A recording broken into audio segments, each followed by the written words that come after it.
Hi, Joe from Excel Formulas here, and today we're going to discuss the VLOOKUP function, which is, for lack of a better word, awesome.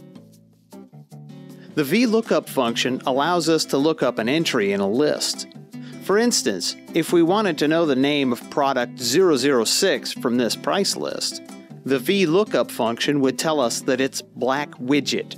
The VLOOKUP function will also tell us that the price of product 006 is $955. Now let's see how and when we can use the VLOOKUP function. Consider this sales order sheet. If we didn't have the VLOOKUP function, we would have to manually look up the description and the price for each item we wanted to include in the sales order. Fortunately for us, VLOOKUP allows us to automatically retrieve this data. Let's see how that's done.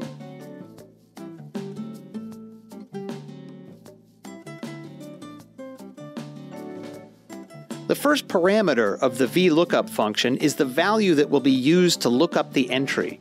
In our case, it is the item number.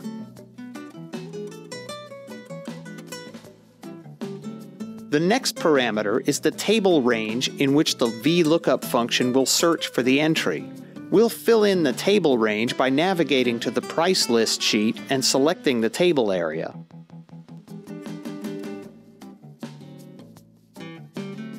While we are here, I'd like you to notice the following.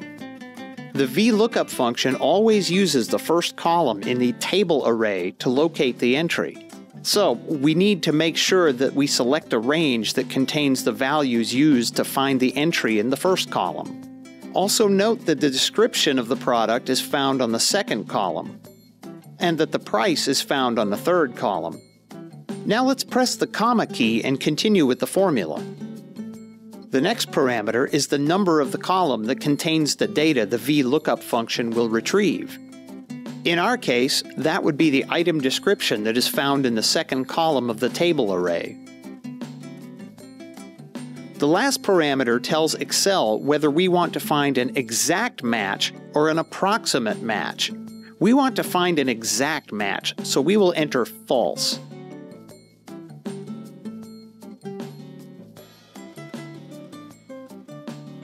Note, in almost all cases you will be using the exact match option.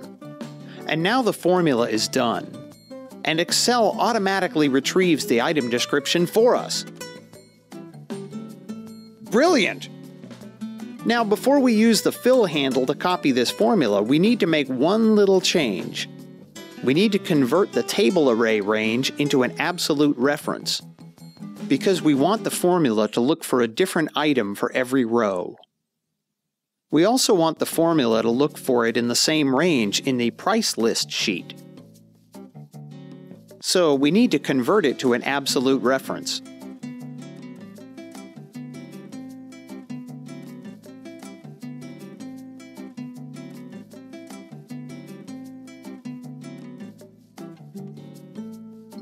Now we can use the formula for other items.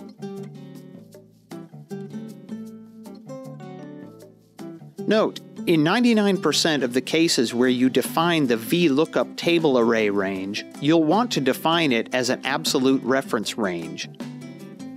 Now let's adjust this formula to retrieve the unit price.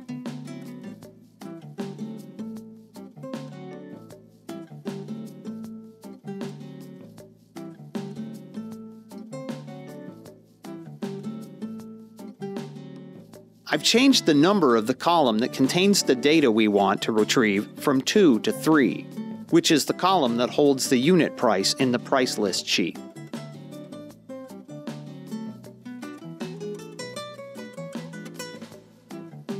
And now all we need to do in order to change an item number or to add a new item is just punch in the item number and the entire sheet calculates automatically.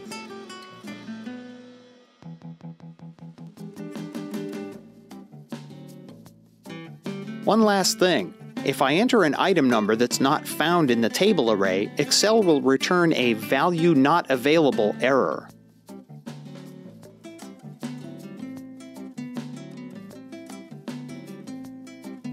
In a future lesson, we will discuss how to create Excel sheets that look elegant even when a user inputs a value that triggers an error.